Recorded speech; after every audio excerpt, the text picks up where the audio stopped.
പ്രിയപ്പെട്ടവരെ, സുപ്രഭാതം കാരവൻ ഇപ്പോൾ പത്തനംതിട്ട ജില്ലയിൽ എത്തിയിരിക്കുകയാണ്. പത്തനംതിട്ട ഒരു കൗതുകമുള്ള ജില്ലയാണ്. കേവലം 55ഓളം മഹല്ലുകൾ മാത്രമാണ് ഈ ജില്ലയിൽ ആകെയുള്ളത്.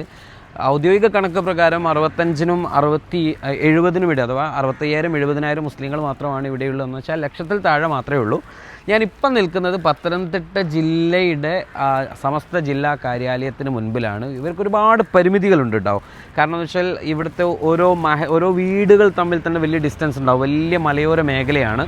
മാത്രമല്ല, ഇവിടുത്തെ ഞങ്ങൾ കഴിഞ്ഞ ദിവസം ഭക്ഷണം കഴിക്കാനൊക്കെ ഒരു സ്ഥലത്ത് ഒരു ഹോട്ടൽ സൈഡാക്കി. ഇപ്പോൾ രാത്രി വളരെ പെട്ടെന്ന് ആളുകളൊന്നും റോഡിലില്ല. അപ്പോൾ ഞങ്ങൾ ചോദിച്ചാൽ എന്താ ഇവിടുത്തെ തെരുവുകളൊക്കെ ഇങ്ങനെ? അപ്പോൾ അവർ പറഞ്ഞതെന്ന് വെച്ചാൽ ഇവിടെ യുവാക്കളൊന്നും അങ്ങനെ ഉണ്ടാവില്ല. അവരൊക്കെ യൂറോപ്യൻ രാജ്യങ്ങളിലും അമേരിക്കൻ രാജ്യങ്ങളിലേക്കൊക്കെ കറങ്ങലാണ്, അവിടേക്ക് കുടിയേറുന്നവരാണ്.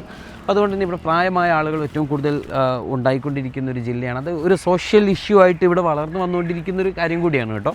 അപ്പോൾ ഇതാണ് ഇന്ന് നമ്മുടെ പര്യടനം ആരംഭിക്കുന്നത് ഇവിടെയാണ്. ഇവിടെ അങ്ങനെയൊക്കെ ആണെങ്കിലും ഇവിടുത്തെ റാന്നി, കോന്നി, പന്തളം അങ്ങനെ തുടങ്ങിയ സ്ഥലങ്ങളൊക്കെയാണ് ഇവിടുത്തെ മേജർ സിറ്റി എന്ന് പറയുന്നത്.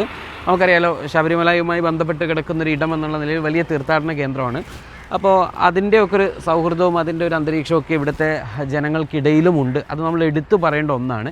എല്ലാവരും കാർഷിക വൃത്തിയിലാണ് കൂടുതൽ ഏർപ്പെട്ടുകൊണ്ടിരിക്കുന്നത്.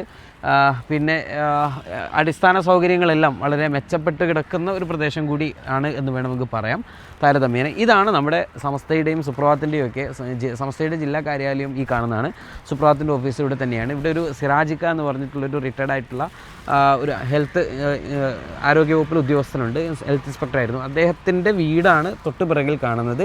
ഈ വീടിനോട് ചേർന്നുള്ള കെട്ടിടം അദ്ദേഹത്തിൻ്റെ തന്നെ കെട്ടിടമാണ്. അതാണ് ഇവിടെ സംസ്ഥയുടെ കാര്യാലയമായിട്ട് പ്രവർത്തിച്ചുകൊണ്ടിരിക്കുന്നത്. നമ്മുടെ യാത്രയുടെ ഒക്കെ സ്വാസംഗം ഓഫീസ് കിടക്കുന്നത് പന്തളത്താണ്. പന്തളത്ത് നമ്മൾ പോകുന്നുണ്ട്. ഞാനിപ്പോൾ സംസാരിക്കുന്നത് രാവിലെയാണ്. ഏതായാലും ഒരു വലിയ ഒരുക്കത്തിലാണ് ഇവർ, വലിയ തയ്യാറെടുപ്പിലാണ് ഇവർ. യാത്രയുടെ സ്വീകരണത്തിനും അറേഞ്ച്മെൻറ്റ്സിനൊക്കെ വേണ്ടിയിട്ടുള്ള കാര്യങ്ങളൊക്കെ ചെയ്തുകൊണ്ടിരിക്കുകയാണ്.